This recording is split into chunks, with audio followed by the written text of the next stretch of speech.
Hi mga ka-tiyan! So, wala tayong ano ngayon kasi kakarating lang natin galing ng work.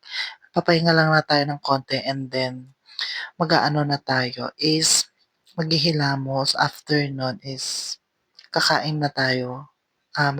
Magsasaing na kasi ako and then after nun is matutulog na tayo and closing pala tayo tomorrow. Mahaba na din pala yung buhok ko in fairness.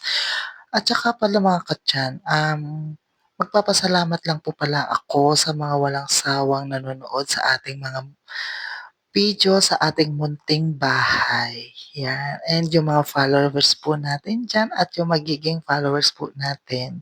Sana hindi po kayo magsawang manood and sumuporta sa ating munting bahay at ang ating munting mga video sa Katyan Vlogs. Yun lamang po. Love you all.